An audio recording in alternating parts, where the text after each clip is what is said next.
Hello, listeners. Thanks for tuning in again this week. If it looks like I'm wearing the same outfit as last week, it's because I am. We're doing a twofer today. Speaking of twofers, I'm excited to have our second repeat guest appearance with Kayla Simpson. Yeah. Kayla Summerson. Yeah. Kayla Simmers. What up, Kayla?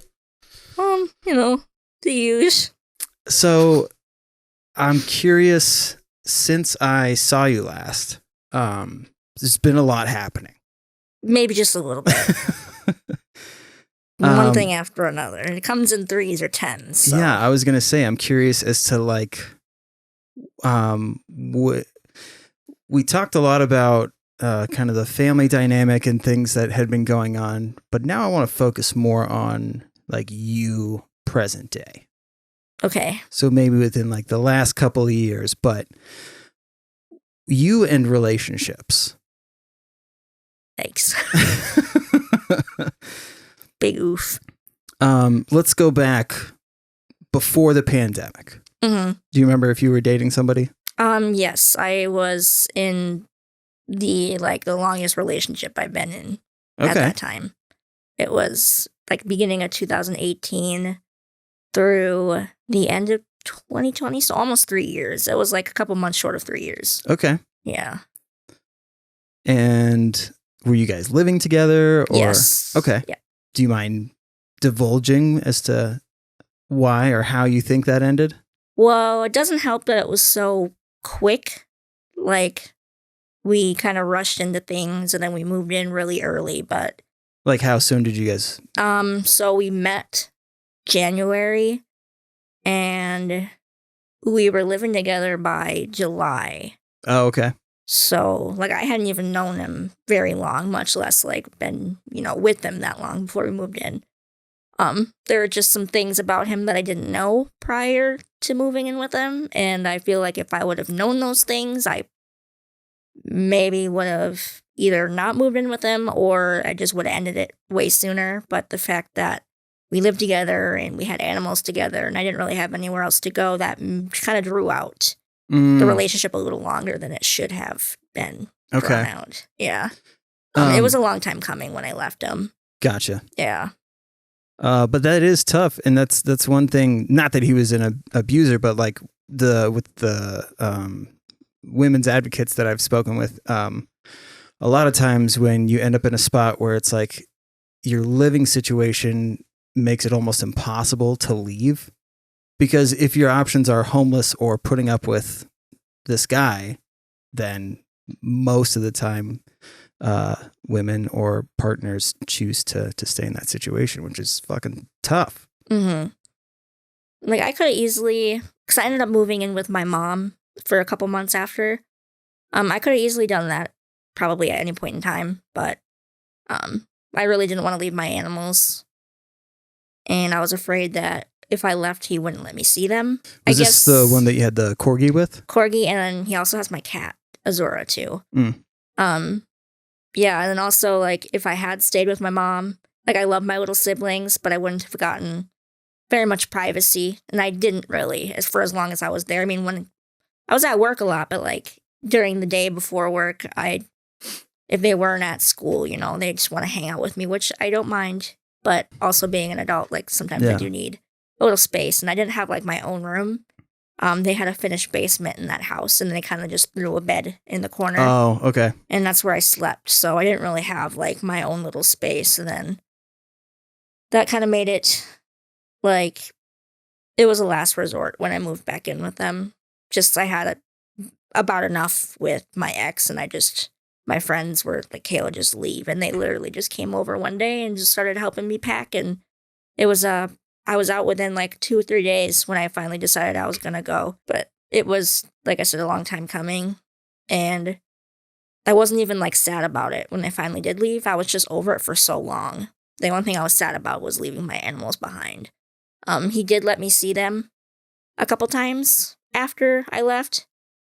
He would let me come take my dog and hang out with him like overnight, and then I would take him back the next day. But then eventually he was like, basically, it'd be better if you stayed away from now on. And I haven't seen my dog in almost a year now, or my cat. I was gonna say I haven't seen a photo of you guys. Nope, he doesn't even like read. Well, even if he reads my messages, he doesn't respond to them. And I got my ID renewed on my birthday in March, and I had it sent to his house because I didn't know how, the current house I'm in, I'm not going to be there much longer. Like, I have to be up by June, so I wasn't going to put that address on there. And I thought maybe you had to have like certain mail if you wanted to put an address on an ID or whatever. But I found out later that you didn't. Yeah. So I just put like the address that was on my old one, which was my ex's.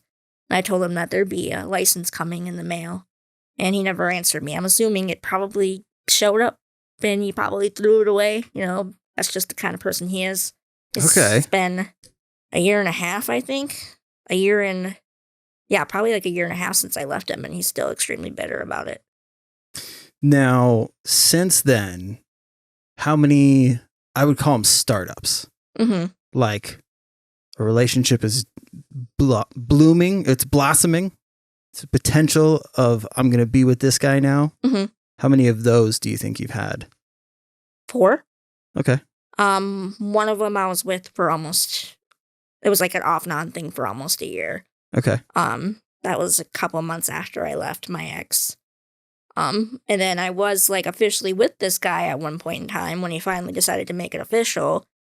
But he, just like my ex, like he also had some mental health things, like he was diagnosed bipolar, and he was very back and forth about like what he had wanted, like whether he wanted to be with me. And eventually that back and forth made me second guess a lot. And I would always get anxious. Like if he had any sort of like mood change, I just automatically assumed that he was going to dip out again or something like that. So that quickly became pretty unhealthy. But, he kept coming back, and me being the person I am, I'd always just let him back, thinking that things were going to be different or that things would work out that time. But then the same thing would happen again. With his mental health and then mine, they just weren't a good combination. We weren't compatible in that sense. Well, and I mean, if I'm remembering right, with like your history, things can change at the drop of a hat. So do you kind of feel like you're almost always expecting the unexpected, or that shit could fall through? Yeah. You know what I mean? I oftentimes will just assume the worst right away, but like I'll go off the deep end like right away, and then I'll kind of say things, but then like once those things have been said and I actually sat and thought about it, it's kind of too late to take those things back when I realize like maybe it wasn't that big of a deal. I have a really hard time regulating my emotions in that sense, and that's been an issue in a lot of my relationships, especially the last couple guys that I was seeing, like after my the 3-year ex and then the guy I was seeing for a year. While I can justify the reasons I got iffy in this last relationship or like upset, like I know I had a reason to be, just the way I went about it and the way that I handled it was maybe just a little bit much. I'm just a very intense person, and it tends to freak people out. Well, I mean, that's part of our ADHD, right? I mean, when you were saying that you were out of there in 2 to 3 days, once you decided that you were going to leave, that's very much our ADHD brain being like, okay, it needs to be like over now so that I can do something else. Start to move on. Yeah. That's either hopefully better, or so I can sit and just soak up this depression and listen to some AC/DC. I don't know. Yeah. A little bit of AC/DC. But no, I relate to that in the sense that like when things go sour so often, eventually you, rather than like getting to the point of tears about something, it's more frustrating because you're like, well, I do get very, very, very frustrated. Right. And I cry when I'm frustrated. So like when I cry, it's not, a lot of times it's not because I'm sad. It's because I'm just getting so overwhelmed. mad And then it's mostly because they don't understand why I am being the way that I am being about a certain situation or a certain thing that they're doing. I get frustrated because they think it's because of something else. Yeah, I more And I meant can't, like the like the go into your room and cry into your pillow type of like crying versus the now it's like I get what you mean though. Yeah, you just have a slightly more intense reaction that like it is frustrating too when people assume shit about you and it's like maddening to be like, I need you to just listen to what I'm trying to say because it's as simple as this thing. Stop interrupting and trying to say that it's something else because I'm telling you right now, even if tomorrow we find out that it is something else, right now it's this. And if you keep saying that it's something else, my medulla oblongata, as they say in the medical world, is just going to keep flaring the fuck up. Yeah, you just kind of get pissed at that point. So, I mean, how you been feeling though? Not great. Yeah? What's been going on? Well, I was seeing the person that I brought here with me the last time, and then that ended up not working out. He basically, by the end, he was saying that I wasn't the person that I was when we had first started talking and like hanging out and stuff. But that's because my mental health started to come out. And I was going to say, I don't show that really. I mean, like my friends, they don't really see that stuff very often, but you know, when you're getting on a certain level with somebody, that stuff will tend to come out a little bit more. Yeah. Yeah. Nobody's like introducing themselves with like, hi, I have major depressive disorder and generalized anxiety. How are you? I can be a little crazy sometimes. What's up? Yeah. So that basically, I require not a lot of attention, but I just like a little bit of attention or like a little bit more communication. And some people just can't manage that. I don't know. I don't really understand that because in my mind, I think that stuff is so easy, but that's just the way I've been my whole life. I've always been extremely, I don't know, just like my communication skills. Like I will always tell somebody like how I'm feeling, or at least I'll try to. They don't always understand why or like what it is I'm talking about, but I'll try to tell them. But then when I'm like with somebody, I feel like sometimes it's just completely different. And when I would express that, like the first couple times he understood, but then eventually if the same thing would happen, I would just get more frustrated than the last time. And then I would start to go off the deep end kind of. And eventually he just felt like he was walking on eggshells. Like, cause you know, he thought if he was out with people that he was doing a lot of worrying about how I was feeling when he was out trying to spend time with other people. But I never meant for him to feel that way, you know. I was more like, I'm kind of like, I don't care what you do. Like, if we have that trust, like, great, I don't care what you're doing. I don't care if you want to hang out with people as long as, like, you tell me you're safe. Like, check in with me when you have a second, you know. You don't need to text me every second of the day, but eventually he just said that I was a little bit too much. I should stay single, figure out my stuff. Basically saying, like, you need help. You can't be with somebody right now. And he dipped out.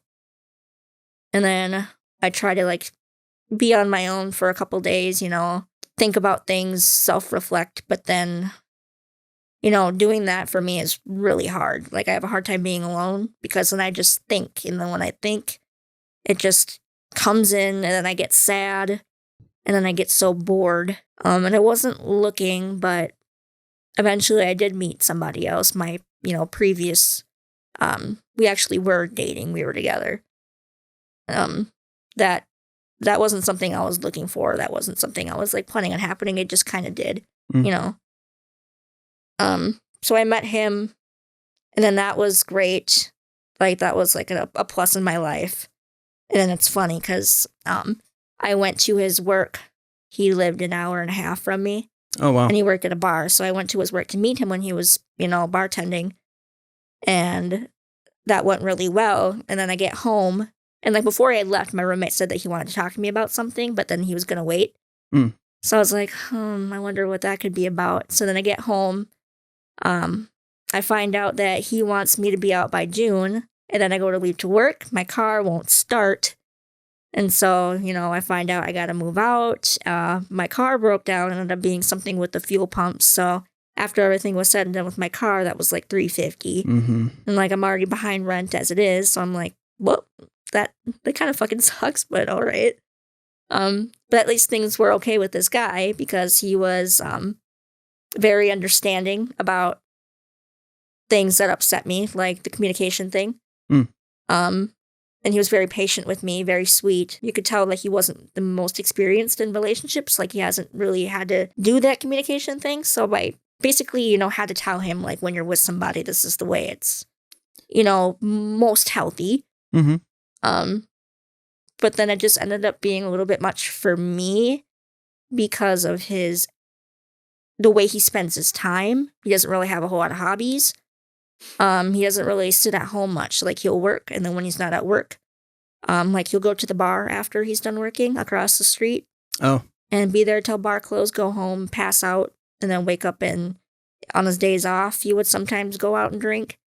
And it got to the point where I'm like, I trust you. I don't think you're out there cheating on me. But like, if you're gonna be, we're still building something together. I'm still trying to, build some trust, and I'm still getting to know you. And I don't care if you go out and then like you forget to text me back every once in a while. But the fact that you go out every single night and you're ignoring me every single night, how am I supposed to build anything with you? Yeah. And eventually he was basically just saying that he was doubting I would ever get used to his lifestyle or ever be okay with it. I'm like, that's not really it. I'm what you want to do, that's fine. Well, even if it was it though, he's misunderstanding, like you're not being annoyed, that's a concern. Yeah. You know what I mean? Like, and people who use a lot, we find different ways of defining like how you feel to make ourselves feel better. And it's like, oh, you just don't understand that, like you need to just be cool with it basically. Yeah. But yeah, that's a tough thing to learn on everybody's part, I guess. Yeah. And like say he wasn't answering me and like I knew he was out and doing this or that. Me being who I am, I handle it a little bit differently. Like I get a little bit more anxious, and then when my anxiety starts, that's when my thoughts start turning negative, like why is he not answering me, sort of thing. And then there was a couple times that he either wouldn't answer me until after he had already gotten home and been home and passed out and woke back up, or he wouldn't answer me until the morning. And eventually he got good about at least saying, hey, I'm home and I'm safe. But that's still hours of him being out and not talking to me. I'm like, eventually it got a little bit much. And then, the way I handle things and react to things, like calling him over and over again. But of course, he's a heavy sleeper, so he won't wake up if I call him. Right. Or like if he's out, he won't answer his phone, sort of thing. And then me kind of blowing up his phone, he'd get home and be like, oh, like I know I messed up, but holy shit. And then like when we were talking about, breaking up, he basically said that once again, he thinks I'm not okay with what he's doing. And then also he's concerned that I'm all the way up here while he's down here, feeling wise. But I try to tell him that it seems like my feelings are more than they are, because that's just the way that I express my feelings. I'm just a very intense person. And a lot of people take that as like, oh, I'm like madly in love with you. I'm so obsessed with you. But that's just the way I show my feelings, I guess. Or I have a hard time. Yeah, what do they say? I have a hard time putting my feelings into words. Sure. Oh, yeah. I don't know exactly how to explain it, but I seem a lot more intense than maybe I might actually be. You emote more than you commit to? Yeah. Like being super psyched. I mean, it's like when you meet somebody's friends and you're having a good night. Like, let's say you're at a bar and your friend is like, hey, these are my coworkers. This is Dan. He's awesome. And since you're having a great night, you're like, oh, Dan, what the fuck is up? And give him a big hug. It's like, doesn't mean we're best friends now. It means just I'm having a good time right now. And this matches with what I'm about to do. Doesn't mean I'm going to bend you over and fuck you, but. Right. I mean, maybe. It could be. But, you know, I think I know what you mean. Yeah. But it's tough. And I mean, the catastrophizing that you tend to do. Like, I forget, are you in therapy right now? No, really have to start, though. I just promised my mom actually on the way here that I would call and try to make an appointment tomorrow. But with everything going on, the fact that I have to start moving out and stuff, that might be a little bit tricky to find time. But yeah. I guess that would be a really good time to be in therapy with everything I have going on. Yeah. I mean, it's fucking... Because you're what, 22? 26. 26. Sorry. It's okay. I mean, I don't look 26. All of the things that you have going on with the fun chemical imbalances that I mean, our shit's pretty similar. But because are you on medication right now? Yeah. For all of the things? Adderall for my ADHD, and then Lexapro for my depression, and Boost Bar for my anxiety. Oh, okay. Yeah. And I mean, but are you still experiencing like panic attacks or anxiety attacks? Yeah. It'll be kind of to the point where I guess like when I get like that, I just kind of lay there and I'm not sure like how to handle it. Like I've reached out to people and asked like what they do, and some people have given me pointers about like what to do when you're kind of in like an anxious spot that you don't know how to get out of. Yeah. Usually I'll just try my best to sleep. I'll just try to go to bed, but you know, the last couple of days, it's actually why I haven't really been sleeping much, is I'll be laying there trying to sleep and I'll start thinking, and then I'll kind of get the anxious where you're kind of like shivering, but like not constantly. It's just like a kind of quiver.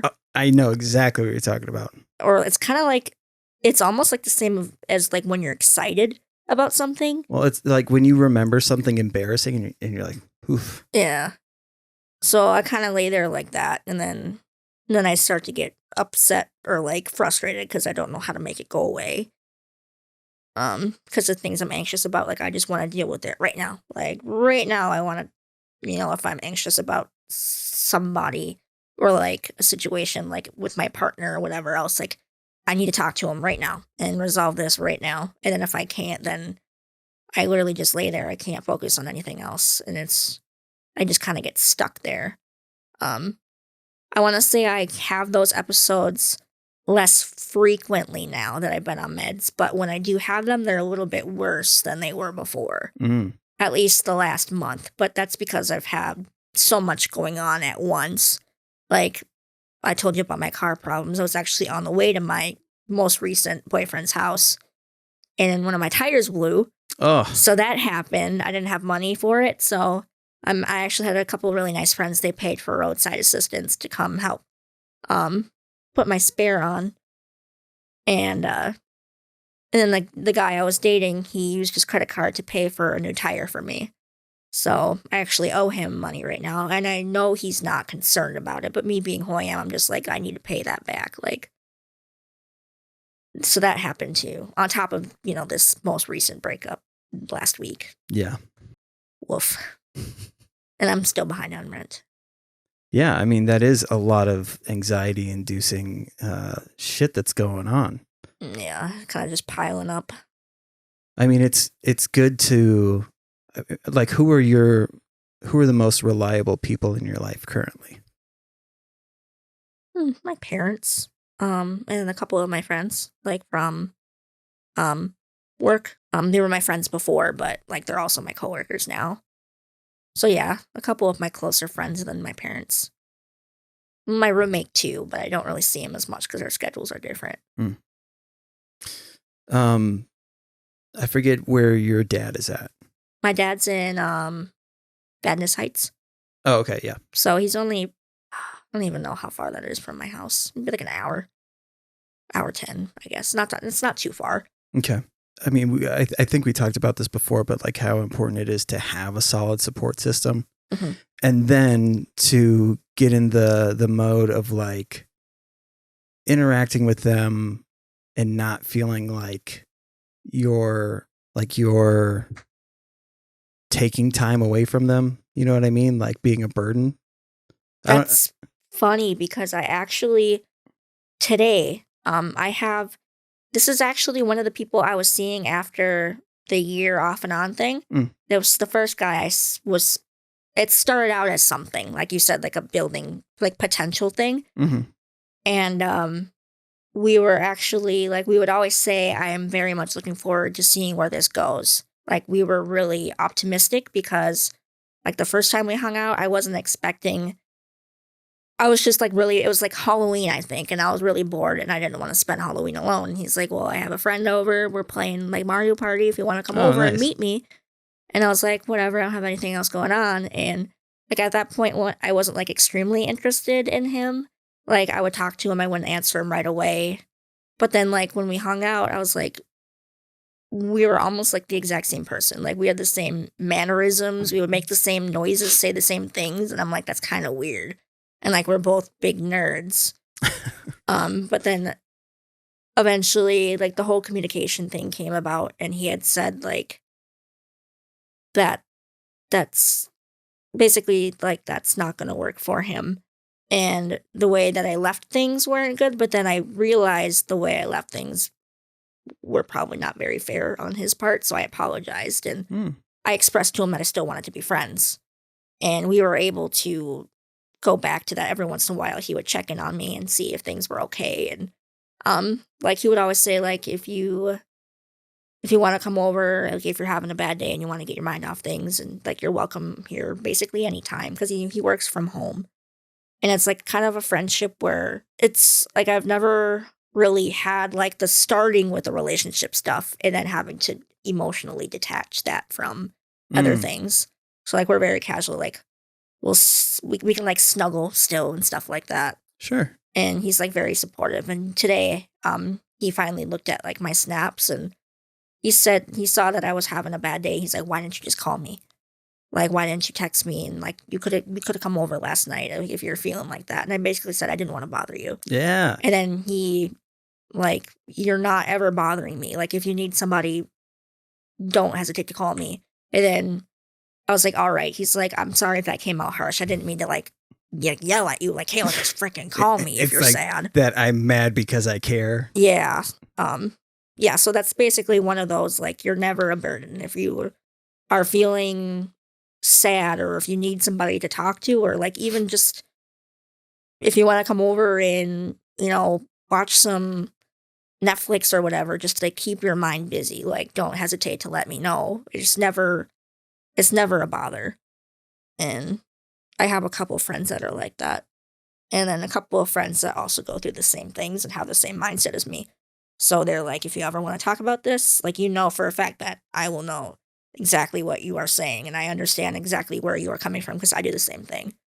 It's tricky with that, because sometimes you get trapped in this, like, rubber band of just bouncing bad shit off of each other. Yeah. And then it can fuck up your mind state when you leave, and you're like, God, I am horribly depressed. Yeah, I was talking to one of my coworker friends who has the same kind of mindset I do the other day about this guy I was most recently seeing.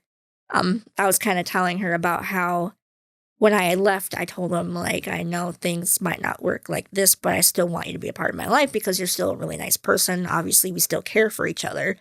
And I'd asked him if he wanted that too, and he basically said, I don't know. Like, he's been really deep in thought the last couple days before, like, not eating, trying to decide what he wanted to do.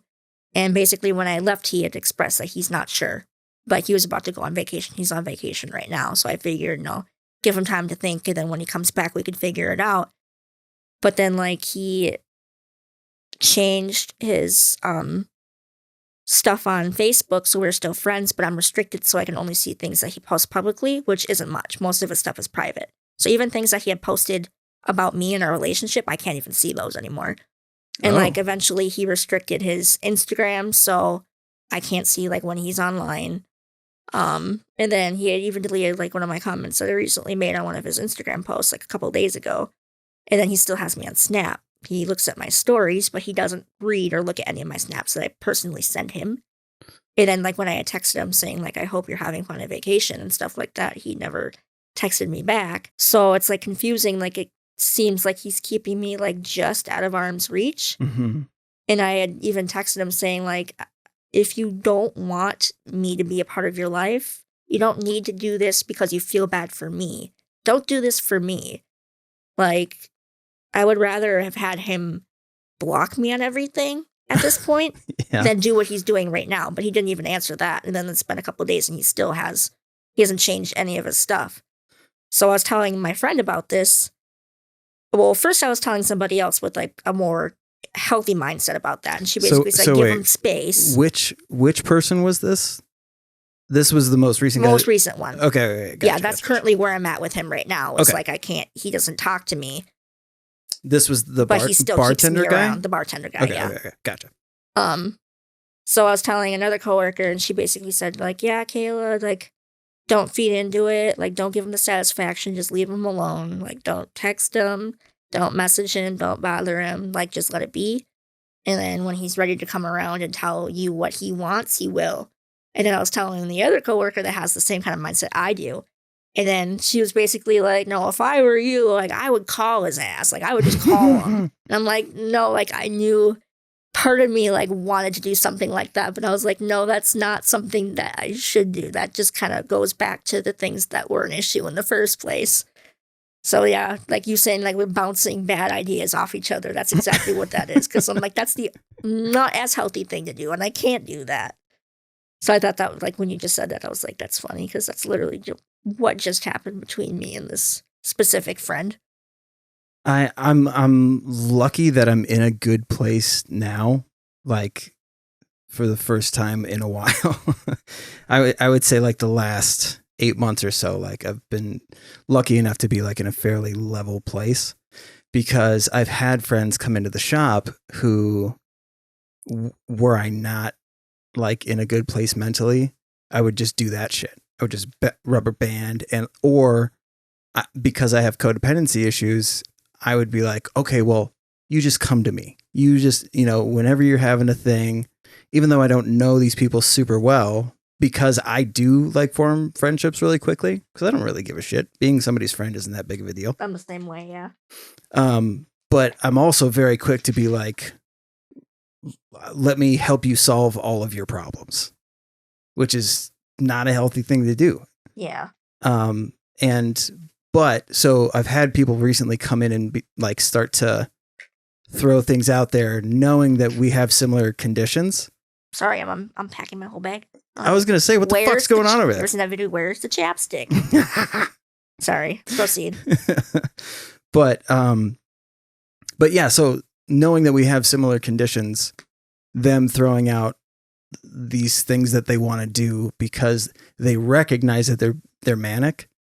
And a lot of people who know that they have mania, but for some reason don't do anything on like a professional level or even on like a personal level to try and fix that. They just acknowledge that I have this issue. I know that I'm about to do a bunch of impulsive stuff because I'm manic. I'm about to fuck shit up. Yeah. But hey, I need you to co-sign on this and tell me that, like, of course, this is what we're going to do.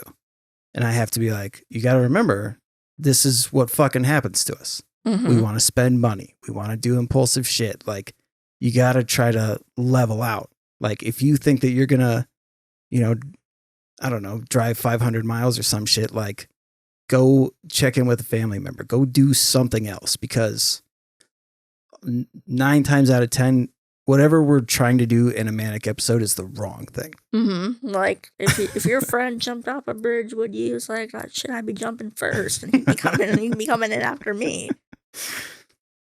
Or like those friends that are like, oh, like, I want to die right now. And then you're like, yeah, me too. It's like, take me with you. Well, the other weird thing is, like, because we've been in such dark places before, when we hear somebody else talking about that, it's really easy to disconnect from our problems.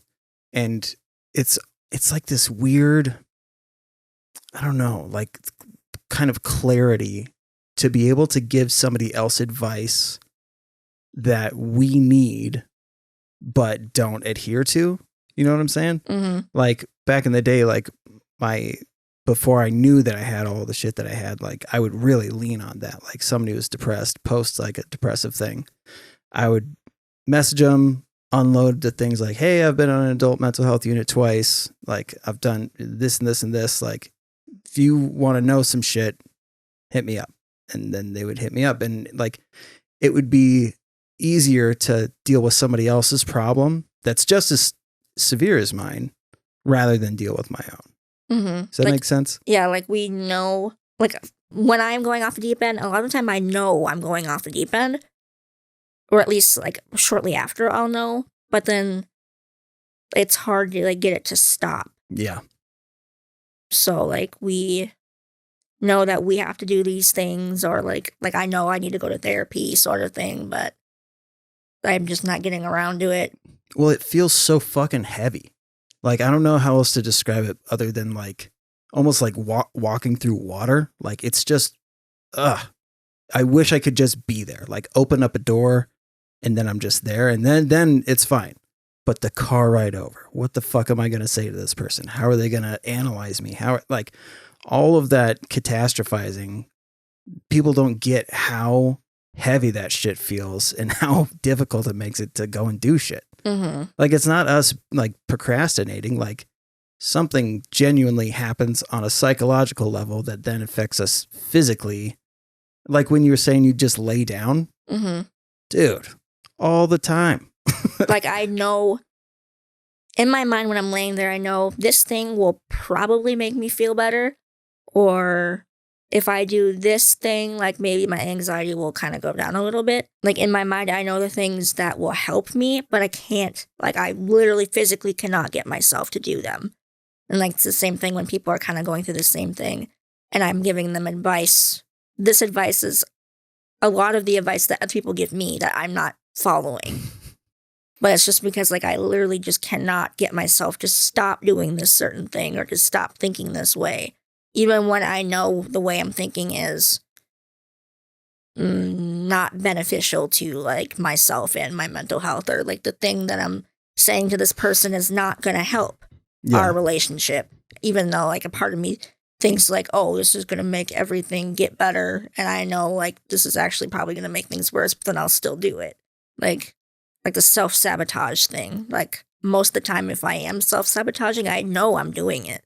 But a little part of me thinks it's going to be different, and I just do it anyway. Like, it's hard for me to stop doing stuff like that, or, like, having that mindset. Yeah, well, that's perfect, like, example of we fuck up so much that really the advice comes from this lived experience. But, like, oh, I wish I would have done this in this situation instead, like I'm telling you to do right now. Yeah, exactly. Like, I mean, most of the time, yeah, the advice that I would give people was like, I wish I knew this, or I wish I knew I had done this other thing, which I can tell you're going to fucking do. If we just put, I say we put ourselves through this shit, but I also know that it's not necessarily totally in our hands. The way that like your serotonin, like, or serotonin or dopamine works is like something's got to fucking happen. Otherwise, we end up in that sinking place, right? Where it's like you can't move, but you feel like you should be doing a million things right now. So when we're in a moment where like we could either do something, it's like I was saying, like with having the therapist door right there versus having to drive 20 minutes to go see him, like. If it was right there, no problem. Walk right in. But because these things feel like 20 minutes is nothing, but it feels so far away. So our brain goes, is it really going to be worth it? Are we really going to get the serotonin thing? No. Well, let's start going into shutdown mode. So with this other shit, your brain is like, okay, I could either make out with that dude, grab the bartender's boob, and then run off with the mechanical bull, or I could schedule an appointment with my therapist. You're going to make out with the dude, grab the boob, and then steal the mechanical bull. Well, I mean, to be fair, that's a lot more fun. Not saying I've ever done anything like that. But you know what I mean? Like, it fucking sucks that most of the time when somebody has a diagnosis, they have another one. Very rarely do I meet somebody who's like, I just have depression or I just have ADHD. Yeah, it's always some sort of combination. I've noticed that too. Yeah. And a lot of those things, like you said, the symptoms are so intertwined that it could be something else, but they just diagnose it with, whatever else because it's so close. Mm-hmm. Well, and that's like the shit thing is like if you're somebody with ADHD and you exhibit these other things so like ADHD and bipolar, for instance, they're so similar that if you do genuinely have both, the manic stuff and the impulsive stuff is so much fucking worse. And like, it's so scary to be like, I've put myself in so many situations where I'm like, that fight or flight response is so fucking intense. Like you feel like you're going to get caught doing something, but it might only be bad to you. I'm trying to get used to this. When you were listing off, you knew that he had restricted and done all of this shit on social media. How do you know that? Well, going to his profile, like after the fact, first off, I saw right away that before it said in a relationship with me, now it says single. I'm like, wow, that was fast. I literally just left half an hour ago. And you swipe down, and then suddenly the posts that were there before aren't there anymore.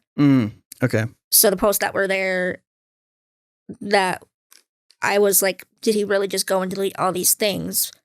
But no, that's when I realized that all the things that I was seeing were things that were public. And I didn't know it was a thing because I was like, well, we're not friends anymore, but it says that we're friends still. So I looked it up and I found out. I didn't know the restricting thing was a thing.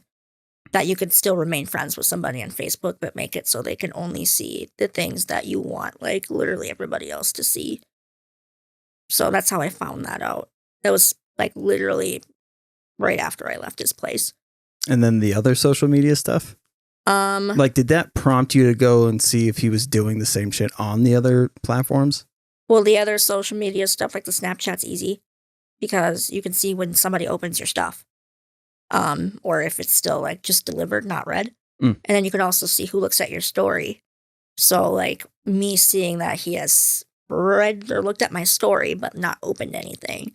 Or like on Instagram, when I had commented on one of his posts on vacation, and then I had seen the same post scrolling down later and suddenly my comment's gone. And then like when you go into messages on Instagram, most of the time you'll be able to see that so-and-so was active earlier today or yesterday, and then suddenly I can't see that stuff. And so I did the same thing, and I looked it up, and you could restrict people on Instagram too. So I found out how, in case in the future I need to restrict anybody on anything, I know that's a thing now. Don't need to block anybody anymore. Well, it's interesting, like... I do fall into deep holes like that, though. I was going to say, like... I look for things to be upset about. Not just that, but like... It's not the first time that I've never heard somebody just list off one social media thing. Like it tends to pull people to go, well, what the fuck else are they hiding now? Or not necessarily in that sense, but like, what are they restricting now? I hear, not to like stereotype girls, but a lot of times I hear girls list off all of the social media platforms that shit like that happens on. We're detectives. Kim is 100% a detective. I definitely have done some detective / creep work. And I actually did that on this most previous relationship when things were already going iffy. I didn't mean to find the original thing, but after I found this original thing, that's when I went into a deep hole and I ended up having doubts about a specific thing. Like I saw his comment on this, so this person came up on my suggestions. And I'm like, I don't know this person, but they said that, this guy was following her. So I was like, all right, I'll see who she is. Like, why is she suggested to me? And that's when I seen a comment on one of her pictures, which is a very provocative picture. And like his comment was basically hinting toward them having a thing. And then when I looked at the date, like when it was posted by him, I realized how close it was to when we first started talking. So that made me think, was he literally just seeing this person right before we met? He never even told me about this. And so, going on Facebook, seeing what he was posting around that specific time, and I found out that he was seeing this person. But it was like a couple months before that he had posted on Facebook. So that's when I started doubting, like, when were you actually seeing this person? And, like, why didn't you tell me about it, sort of thing? Like, was I a rebound? So, like, just going into a deep, deep hole. But then I found out that he was only just seeing this person, like, through, like, say, December or whatever. And that comment was a joke, and he wasn't actually seeing her, like, right before. And, like, he did tell me about her. But I, after seeing that comment, I thought maybe he, like, changed the time frame or something like that, but it ended up not being the case. But then he ended up being, like, accusing me of accusing him of seeing her still when we first started seeing each other, which wasn't the case at all. I was just, like, worried that it was, like, so soon before me and, like, wondering why wouldn't he tell me? Like, why would he hide that from me, sort of thing? Yeah. So I do stuff like that all the time, where I'll find something on one social media, and then I'll do my detective work, and I end up just finding things that make me upset when they... I was just going to say, how does that shit make you feel? Like, what do you mean? Like, when you start to have a suspicion in your head. And anxious.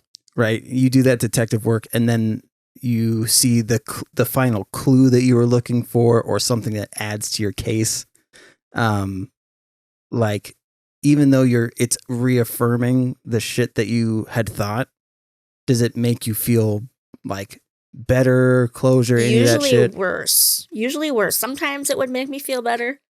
Like if I was suspecting something that was maybe not very good in a relationship, and then I did my detective work and I found out that it wasn't that case, and it would make me feel better. But most of the time, when I do that detective work, I end up finding something that just makes me feel more anxious, or make me not trust this person as much. Like, trying to think of an example. I know there's a lot, but... Well, if you recognize that it's happened on multiple occasions, it's the same as, like, scrolling through TikTok. Like, your brain just gets used to, like, if I scroll one more time, I'm going to see something that'll make me laugh, or that'll be like, oh, that's interesting. When we start, like, there's something about doing this thing through a screen that makes it, because it's so accessible, it's like, it goes back to that whole therapist in the door thing. Like, the fact that it's right there and you don't have to go anywhere. I can just start doing this shit and be like Charlie on Always Sunny in Philadelphia with the fucking pins. And yeah. This happened at this time, and he said this at this time, then something's not adding up here. Something's a little sketchy. Yeah, and surprisingly, it's weird too that, like, your brain does catalog that shit. Like, as you're doing it, it's like, put a pin in that. But if somebody tells me their name and I don't talk to them for an hour, totally forget their fucking name. Mm-hmm. But if I'm investigating some shit on social media, it's like, aha! The tattoo. You just know exactly what day that was and exactly what time. Yeah, it's wild. But I don't want to say that you kind of have an air of abandonment issues, but, like, you were depended on for a while, but when you needed to depend on people, it didn't seem like you had a whole lot. Like, you had acquaintances or, like, neighbors and shit, but for the stuff that you're going through right now, I mean, you've listed, like, what, like 3 or 4 people? Yeah. That's not a super wide net. And so, like, I mean, do those people hang out? Yeah, I mean, like, a couple of friends from work, yeah. They're mostly, like, mutual friends. Yeah. Yeah. Obviously, my parents don't hang out anymore. They're on good terms now, at least, so that's good. But if all 3 of them are at a concert and you're at home, like, I would see that, or I should say that shit would happen to me, actually, where, like, all of my, like, people that I relied on, if they went to a skating event or a concert or some shit in Wisconsin and I'm at home and my girlfriend said that there was something in my teeth, and now that I'm afraid that all of my teeth look like shit and I just need somebody to help me stop spiraling, then I'd be fucked and I would just sink and sink and sink. So if you don't have like the widest of net, then that's when the coping stuff needs to come in, right? Mm-hmm. That's the not having somebody to talk to keep you busy sort of thing. And that's usually what happens to me like after work, like before bed, when everybody else is asleep. That's usually when that shit hits me like the most, or like that's when things are the worst. Is when, oh yeah, your work schedule is kind of wonky. It's changing now though. Okay. Thank fucking God. I'm now going to be working noon to 8 and 4 to midnight. So not only will I actually have time to do things after work now with my friends that have like normal work schedules, but hopefully I'll be able to have a more normal sleep schedule. I was going to say sleep is better, huge. I'll be able to take my meds at like more decent times too, and not take my Adderall super late and then end up staying up all night. And then that's when the thinking gets yucky. Yeah. Yeah. And then you did say something about like abandonment issues, and I definitely have those. And then I realized that, and some of my like needs and some relationships do stem off of those abandonment, like just needing the constant communication thing. Not too long ago, I realized that was definitely a thing. Again, like when we have the one thing and then start finding out that we have other conditions, it's like they play into each other. So like, it's funny, like they play well together, which is horrible for us. Mm-hmm. But, I mean, finding like when we start to learn that shit, I feel like there's such a narrow space to like recognize and to then have a plan about it, or we recognize and then go, well, of course, just add that to the list of things. And when this happens, this is what I'm going to do. And I don't know, there's a lot of room for like self-loathing or self-shame when that shit starts to happen too.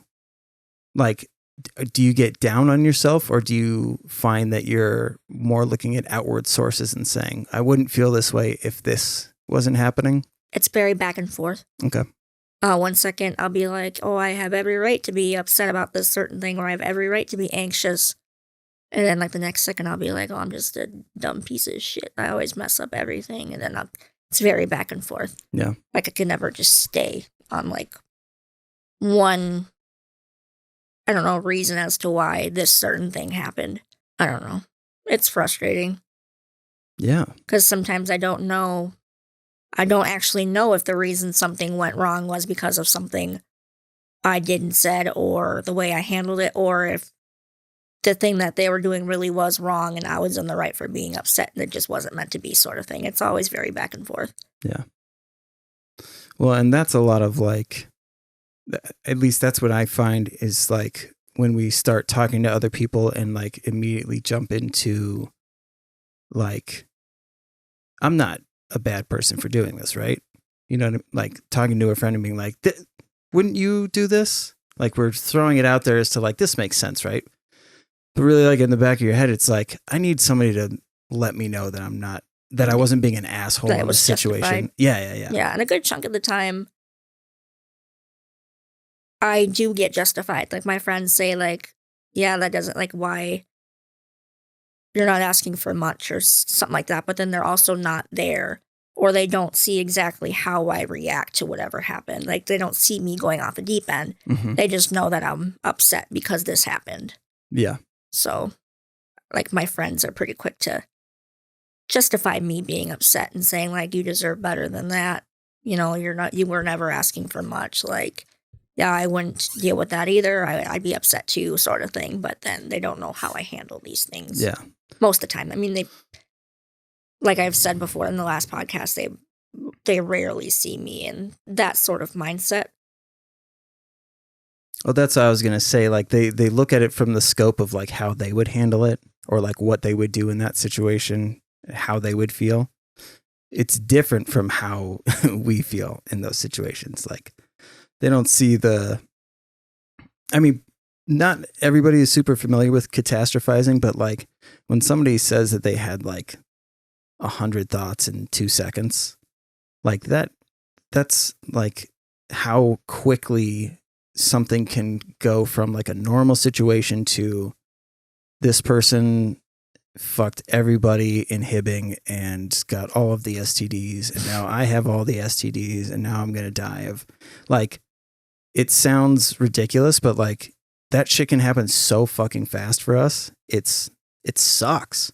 And then trying to shake yourself off, like, why did my brain even fucking do that? Like, why is it so easy to see the bad shit so fucking quickly?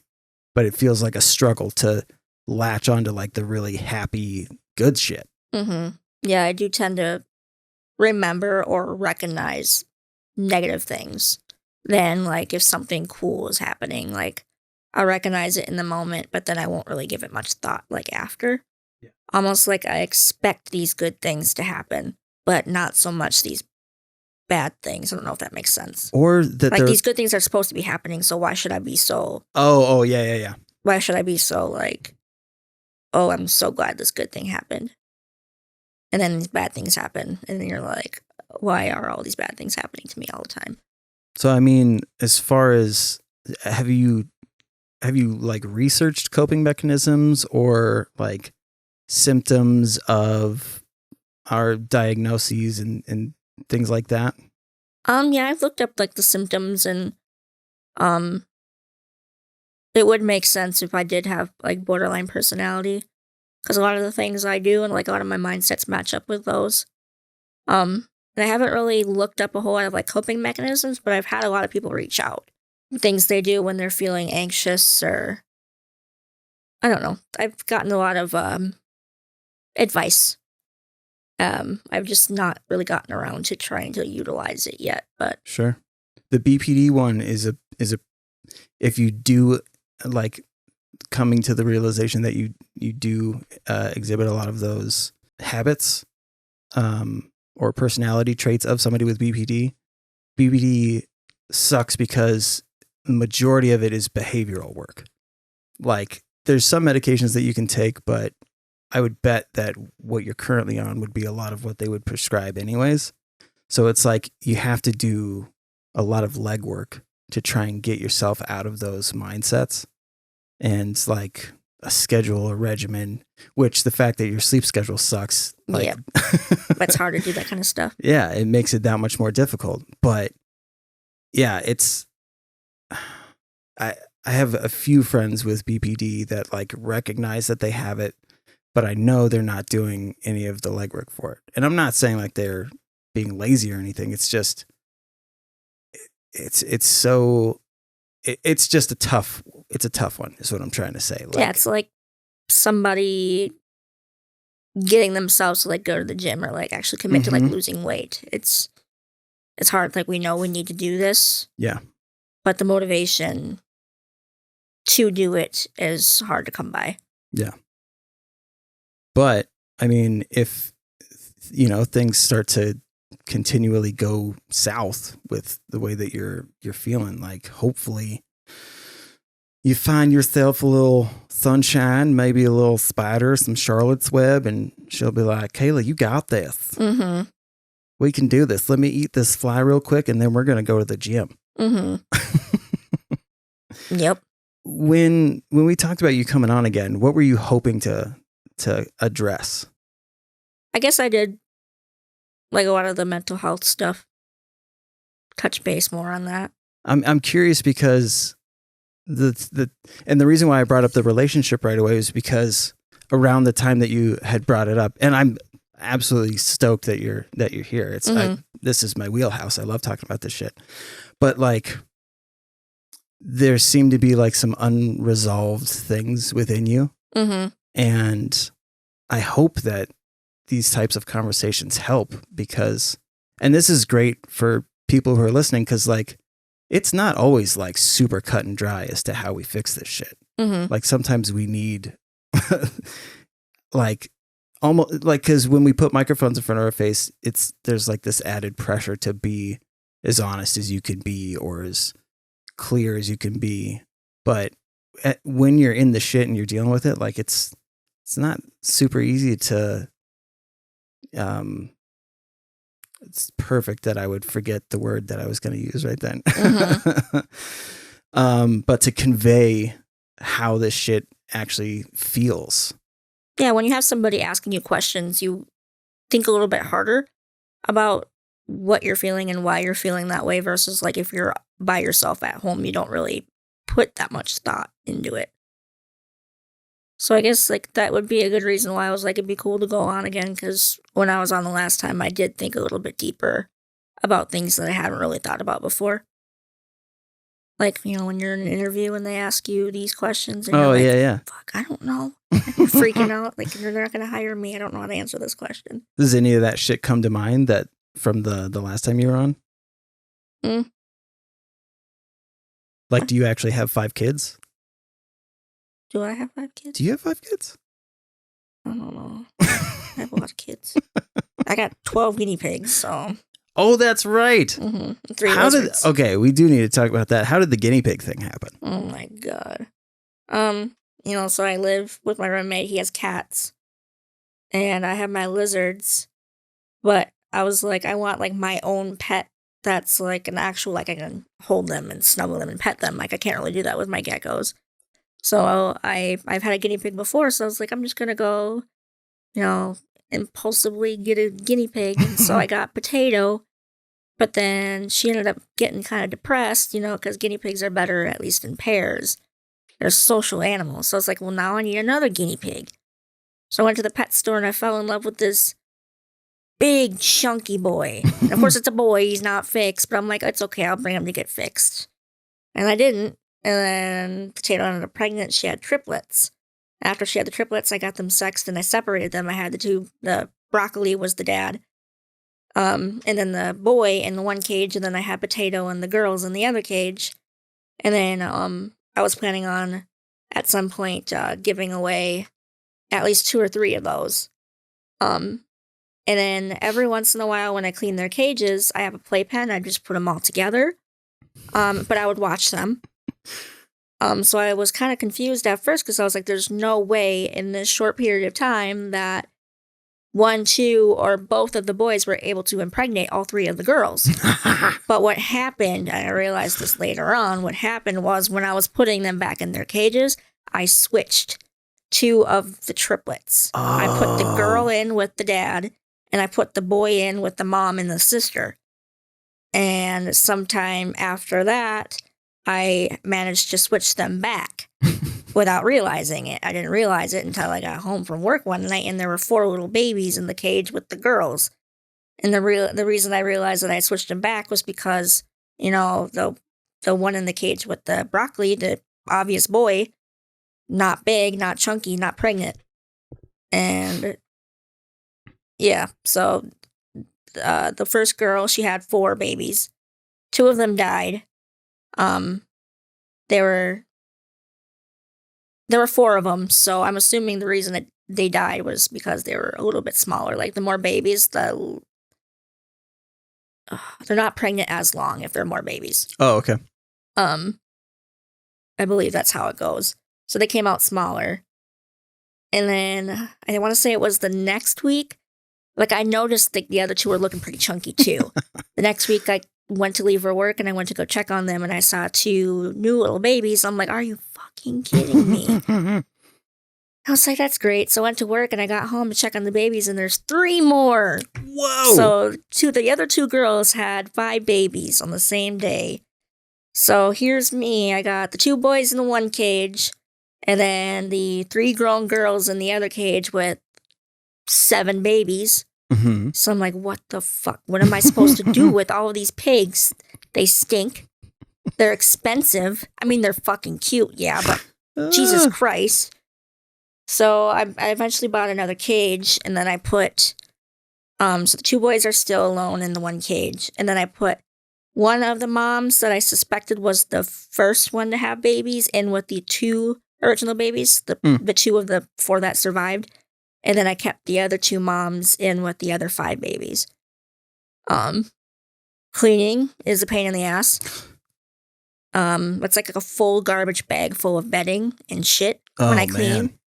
Obviously it gets really spendy. I've just been buying Walmart stuff when originally I would go to a pet store and get like really good expensive quality stuff like bedding and whatever. Yeah. But I've just been getting like cheaper stuff lately just because it's all I can afford. But thank the Lord, I just posted that the babies are finally weaned off mom. If somebody can take these fucking pigs, please. And I have a lot of people interested. So I'll be very surprised if I can't get rid of, I want to keep for sure Potato and Broccoli, the 2 originals. I actually have an appointment for Broccoli to get his nuts chopped. And I also, one of the babies, one of the first 2 that were born, he looks kind of like Cubone, the Pokemon. Yeah. He's the only pig, because they all have the one tuft of white on the top of their head, except his goes all the way down his nose. I'm like, I need to keep this pig. So I'm going to keep 3 of them, and I for sure have my friend's mom's taking 2 of them. We don't know which ones yet. I still have to sex them. And it's really hard when they're babies. They're not sexually mature yet, so they look pretty similar. So I have a friend coming over, hopefully tomorrow, to help me. So we'll have to like hold them together, compare them, and hopefully we can figure out which ones are boys and which ones are girls, because the only way I'm giving them away is if they're in pairs, they have to be the same gender. Right. Because I don't want them interbreeding anymore. That's not good. And I definitely have had a lot of people express interest, so thankful, very, very thankful for that. I was very stressed about that for a while. Like, what am I supposed to do with all these pigs? Yeah. They're cute, and I love to take them all out and put them in the playpen and sit in there with them. Because then they run around me, they do their little squeaks, and sometimes they'll do little bunny hops, like when they're excited or when they're playing. Except for Potato, she was being pretty mean the other day. She was like coming up to me and like biting me for no reason. But, so I'm going to miss that, playing with them, but all the cleaning. Oh, man. All that money for the food, the hay, the bedding. You know, you have to give them like vitamins. You have to get them chew toys. Like all of that stuff is just way too expensive. Yeah, I remember seeing like the initial photos of the 2. Mm-hmm. And I remember seeing Potato and just being like, oh, the best name ever. Potato Lynn. But then, yeah, I thought that you had like taken up breeding. I was like, holy shit. Definitely did not mean. Well, I can't like be surprised about the triplets. You know, like Potato and Broccoli. They're gonna mate. You know, guinea pigs are very horny little guys. Like, especially Broccoli. Like, I take the boys out and put them in their playpen, and all they do is just drag their nuts on the ground and chirp at each other. I don't know if it's like competition or what. Like, you guys need to knock it off. You do not need to have any more bitches in your lives. Like, that is enough from both of you. Oh, my man. Goodness. So, I mean, did dealing with that, like working with your pigs, did that help like pass the time, or with your sleep schedule, did it seem like it was taking more out of you? Well, you have to feed them every day. That's just, I mean, it takes a little bit longer because you have to like fill up their water bottles, give them their hay, give them their food. But that's not an issue. That's not really something I think about like consuming my time. You know, it's just something that you have to do when you have pets. Sure. Cleaning their cages, I try to do it once a week. Sometimes I get frustrated because I know I have to clean their cage, but I have so much more things to do. But then eventually I'm able to find a time where I'm like, now would be the perfect time to clean their cages. And it ends up being like time away from, you know, my phone, time away from my thoughts for a little while. Oh, okay. So it does help a little bit. And then having them out and running around, like sometimes I'll stop what I'm doing and I'll look over there and watch them, and then I kind of just laugh at them because they're funny, but so it has helped a little bit. Well, that's good. Because, yeah, I mean, especially like during, like through the pandemic, like it threw off like kind of the way that we can acquire hobbies. Like some shit got way more expensive, or shit's selling out constantly. We keep having shortages of weird shit. Like there was a cream cheese shortage recently, which was super weird. That's random. Right? So like on some random day when you're like, I'm going to make a cheesecake, and you go and you're like, what the fuck? Mm-hmm. How can we be out of this thing that's always fucking here? Like it's kind of throwing a wrench into that stuff. But were you like a concert goer or? I like going to concerts, yeah, and I missed them. I've been going to a lot lately, but Oh yeah. I don't think I really had any hobbies that were like disrupted that I couldn't like continue. It was more like the mood to do these things just changed. Ah. Like I haven't really been in the game. Like I streamed a couple times and I would like gaming and stuff. Like I had a Twitch and everything. I still do. Like I have all the gaming gear and stuff Did like you that. see that I started streaming? I didn't. Oh my God. Did you? Yes. Do you see I have Super Auto Pets up right now? I do see that. I'm a total dork. Love that. That's super cute, actually. Dude, then okay. So you have Discord, I'm assuming? Yeah. Fuck yeah. Then we gotta fucking stream together. There's motivation to get back in the shit. Yeah, just have to find something to play. I'll find you something. Okay. I got Nier Automata and Lords of the Fallen, something like that. I don't know if I've heard of either of those. My friend just sent me this weird ass game called Milk Inside of a Bag of Milk Inside of a Bag of Milk. And the screenshot for it is super fucking weird. It looks like almost like an 80s like techno horror fucking thing. Oh my gosh. And he's like, it only takes 20 minutes to beat. And I'm like, I don't know if that's a good thing or a bad thing because Right, it might be one of those games. It's like a trap. It's like the one game I like actually went through and played like the whole thing on stream was Doki Doki, and that was a trap that everybody gave me. What is Doki Doki? It's one of those sim dating games, like the anime. Like, yeah, you're the guy and you have to impress the girls by knowing their likes and giving them gifts or whatever else. Well, I guess it's more of like a dialogue thing. Ah. But it's like a sim dating game, and it seems super cutesy. But like when you go into it, it even tells you, it gives you a warning, and it's the genre is actually it's psychological horror. But it leads you into being this super cute game. Yeah. But then, oh God, I'm still pissed about this. Actually, the dialogue and the cutesiness goes on for so long that I think I streamed that stuff twice. And then the one time I was like, you know what? I'm not going to stream this part. I'm just going to play it, whatever. The people are probably getting sick of me listening to me read this dialogue.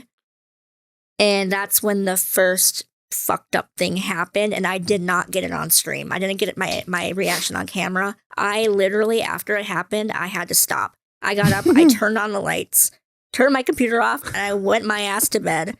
And I laid down with the lights on and watched TV for a while. Like it's still, to this day, still fucks me up. What? Okay. What happened? Spoiler alert, if anybody's watching that has not played this game and wants to play. Basically, you're this guy. It's Doki Doki Literature Club. Your neighbor is your best friend from childhood. It's a girl. And she's like, you need some friends. You need to join this club. And she's trying to get me to join this literature club. And there's 3 other girls in this club. So I got these cute girls in this club with me, and these cute girls all seem to like me, and they're like trying to get me to hang out with them, and then they'll kind of get drama with each other when they notice I'm giving the one more attention. And so there's the 3 girls I'm trying to impress, and then my main childhood friend. And this childhood friend, you could notice progressively gets a little bit more sad throughout the first couple days worth of the game. Okay. And like she finally like confesses her love for you, and you could decide whether to say like, "Oh, I love you too," or like, "Oh, you're my friend." And then this one day you're in class, and then you notice that she's not there, and she didn't get up to walk to school with you like she usually does, and you're like, I wonder if she's okay. And so like you go check on her, you knock on the door, you walk in, and she's just sitting there, and like, that's when you have the conversation about, like, her depression and that she's just always sad. And just, like, honestly, that conversation you had with her, like, it's like there should be, like, a trigger warning right before it because it was really triggering to me. Oh, really? Like, it was very upsetting conversation to me. Like, I literally cried when I read this conversation because I could relate to her on so many levels. Dude. So you get to learn about her depression, and then you go back to class or whatever. And then the next day, she once again didn't walk to class with you. And then you notice that she's not there, so you go to check on her again. And then it just says, like, you open the door and it suddenly cut screen, it's her hanging there. And, like, with distorted music and the screen's, God. like, flashing, like, and, like, I jumped out of my chair. I'm like literally, my jaw dropped. I was like, what the fuck? Like, out loud, I said that. And I took off my headset. And after that, like, I stopped playing for a couple days. But then that's, like, it actually resets back to the beginning of the game after that happens. And it deletes her. Like, it's almost kind of like, what is it called? When you're watching a movie and then the character kind of looks at you or like makes some sort of reference to you. Oh, breaks the fourth wall? Yeah, that's basically what the game starts to do. And after it resets and deletes her, like she never existed. And you still have these 3 characters in the game. But then that's when the weird shit starts to happen. Like distorting music, like screen randomly flashing. Like sometimes you go to the classroom and in the background, like I almost didn't notice it the first couple of times. They have a picture of Sayori, the character that hung herself. They have a picture, a screenshot of her hanging herself. Like just What the chilling on the fuck? back of the classroom, like on the wall. Like it's not scary in the sense of like a zombie game or something like that. It's just little things like noises, like just stuff like that. Just like little flickers or images. It's very... Does she come back as a ghost or something? Like, No. or are you like losing your mind? I honestly don't even know. Like each character has some sort of fucked up thing about them. Okay. Like one, when you kind of get her interested in you, I don't even remember exactly what happens, but suddenly she goes crazy and then she starts stabbing herself. And then she's laying there dead in the classroom, and that's all that's on the picture, like on the screen. And it's like a dialogue click, like you click the dialogue. Okay. And you sit there and you click, and it's literally just random mumble jumble letters. And it cycles through 3 game days with you just watching her corpse slowly, like you just watch her rot, basically, like decompose over 3 game days. I think it took me like 45 minutes to click through all of it. Oh my God. Yeah, it's stuff like that. It's a fucked up game. I mean, it's some of the story, like some of the dialogue is really good. And it's like an overall really good thought out game. Like whoever came up with that shit, like I have to give them credit for their imagination. I really do. But it's definitely not a game for the easily like triggered or like the faint of heart. Yeah, definitely not. But it's also one of those games that it's a fun one to watch somebody play or stream. I was gonna say, like, it doesn't there's seem... a couple jump scares that I got luckily on stream, and I actually think I saved a couple of the clips too, so I can go back and watch them. And I did post a couple like on Facebook, and a lot of people thought it was pretty funny, especially the ones that told me in the first place to play the game. They're like, "Yeah, I like told you like, you would love that game, Kayla." Oh my God, I still like some of that shit still haunts me. So yeah, other than that, I think I've streamed Oblivion and Skyrim a couple times. And I tried streaming Far Cry 5, but my I think it was one of the speeds. I don't really know the internet stuff, but like while on my end it wasn't like lagging. Like if you rewatched it on the stream, it would be like lagging the whole time. The game itself, but like not me. Yeah. So I ended up not streaming that one anymore. And then now it's like getting the motivation, like even wanting to play any games. Like I'm just like not in the mood. Like I get home from work and I end up just laying down and then like watching Netflix or like playing on my phone. That's literally like all I've been doing when I'm at home. If I'm not at work, that's all I do. Like I love to read. I have a lot of books I haven't even touched yet. But even like finding the motivation to read a book right now is really hard. Like doing anything but just laying there. Because I get so, I don't know, like when I'm, the hyper focus thing that comes with ADHD. When I'm starting a relationship with somebody, the first few months, I'm very hyper focused on this person before I know that we're together and that we know each other and things are in a good place. I'm very hyper focused on them. And it's hard to do anything else or think about anything else. Yeah. But like Quentin, he's the one I was with for 3 years or whatever.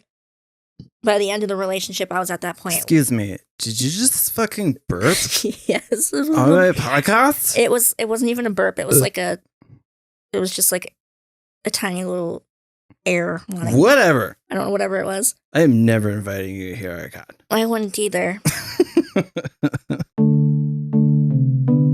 I think, just a personal opinion, not a professional, even though I'm a professional codependent asshole.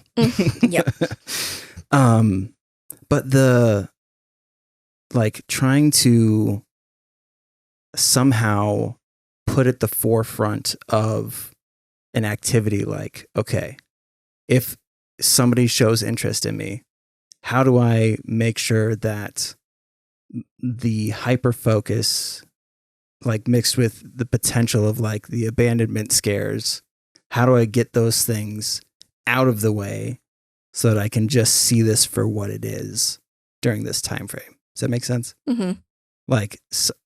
And it's super fucking hard. Like I said, I didn't get properly diagnosed with shit until I was 32. And then I didn't find out about the hypomania stuff until I was 30, I think a year later, and realizing like, oh, that's why I have all this other shit that like, I would say that like, I thought that I had like this supernatural connection to like, I don't know, like energy or some shit, like that some things weren't just coincidence, and like this happened because I was supposed to be here. And even though I'm an atheist, like I still had this thing in the back of my head. And then when I found out that people, a lot of like clairvoyants or mediums, like people that commune with spirits, a lot of them have bipolar disorder, or this hypomania thing. And as soon as I heard this guy say it, I went, that's why. That's why I fucking think these things. And so like, I'll still catch myself almost being like, pretty sure this means you're connected with the universe, and that's why you just rescued that baby squirrel. Mm-hmm. Like, but I like over time, like I recognize so much more now, but it's like forcing yourself. Like it's this daunting task of like forcing your brain to stop doing the shit, like for me, that it was doing for 33 fucking years. And it sucks. But I hope that like going forward, like under like diagnoses should just be these things on a shelf. And it's like, I know that I have you, but as long as I don't fuck with you guys, then, or like snow globes, right? Like as long as I don't shake shit up, then we should be able to keep shit under control. Like getting to a point to where you're like, there are these external things. A diagnosis doesn't make you. I'm not hypomania. I'm not major depressiveness. I am an elder emo, but like I'm not a depressed piece of shit. Yeah, like and I used to say that all the time. That would be a way that I would give people advice, was like, take it from me because I'm a piece of shit. Mm-hmm. You don't want to do this thing. And it's like, that was the total wrong thing to say to people. Like, I'm just admitting to like how much I fucking hate myself, when really I should just be saying like, I've been through some things that sucked. Doesn't mean I'm a bad person. Like I just had shit that I didn't understand about myself. And so I ended up in these situations. Mm-hmm. So, because therapy is tough to get all that shit going. So sometimes we do have to do this shit on our own. Yeah, I just sit and do the self-reflecting. Well, not just self-reflecting, but like asking, like, instead of that internal dialogue of like, I know that I'm doing this right now because I'm in a manic state, or my ADHD is making me want to go spend $500 on some random shit when I know I need to pay rent. Like saying it out loud, being like, I can't do this shit because of XYZ. Like I tell people all the time now, like, dude, I'm fucking hypomanic, so of course I'm going to want to do this shit, but I can't. it doesn't mean that I should be doing this shit. I gotta, like, it's, yeah, this verbalizing and then putting some form of action behind that after you verbalize it to try and I can't say that that's like the right thing for everybody. Like, I don't know if people should be like, I'm schizophrenic, so me and my invisible friend cannot go on this plane ride with you.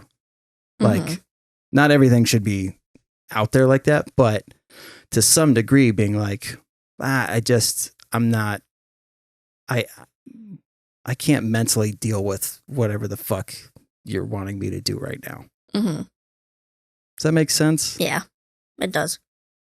I actually, I had one of those moments the other night after work. A couple of my coworkers had gotten off, before bar closed, and they asked me to come, or they told me they were gonna go get a drink if I was thirsty. So I was like, okay, I'll go get one. And then I had one drink, and then one of the coworkers was like, you should get another one, like, you know, chug something with me or whatever. And I kind of told him, I was like, no, I can't do that because I'm not in a good headspace. I'm not in a good mindset right now. And it's not a good idea for me to get buzzed right now and then go home, because then I'm just going to sit there by myself. And then it's not a good time for me to be buzzed by myself sitting at home.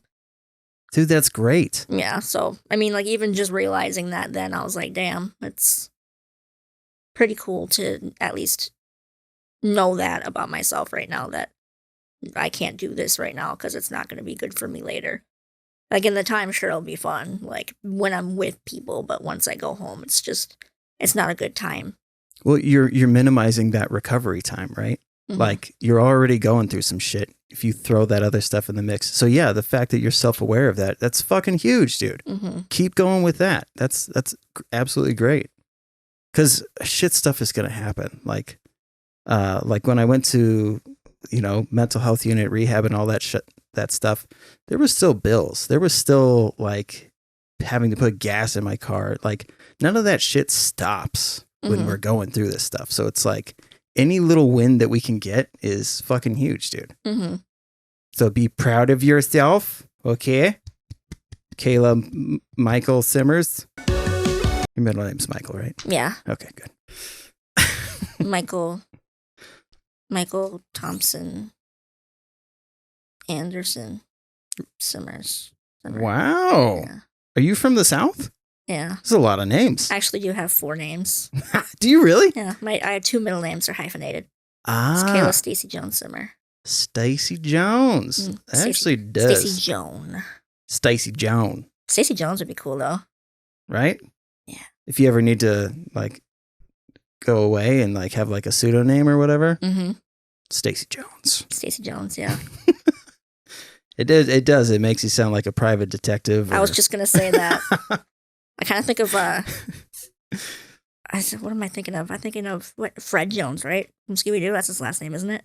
Oh, is it? I'm pretty sure it is. Because that's the first thing I thought of was Scooby-Doo. My first thing was Jessica Jones. Oh, yeah, I suppose. Something about the last name Jones. Yeah. They're all fucking detectives. I am a detective, remember? Oh, yeah, that's right. Holy shit. / creep. I mean, I think it might be in the same ballpark. Yeah. It depends on on who you're asking. Or how much money you spent on binoculars. Yes. True. Or how much minutes you put on your second phone number because they had blocked you on the first one. Just kidding. I've never done that. Yeah, no. Why would anybody ever do that?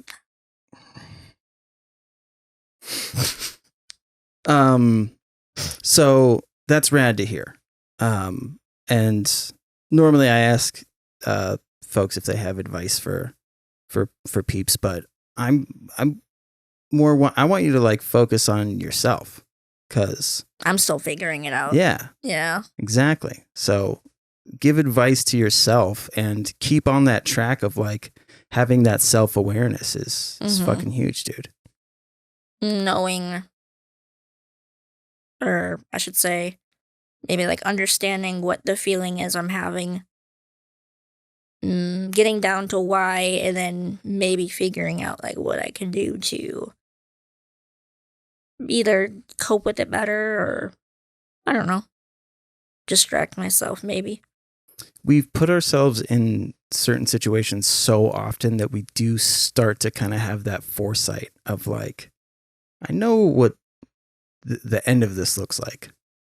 And if I let my ADHD brain do its thing, which is somebody suggests like a spontaneous thing, our inclination, like it's almost built in our chemical makeup to be like, of course, spontaneity is my fucking jam.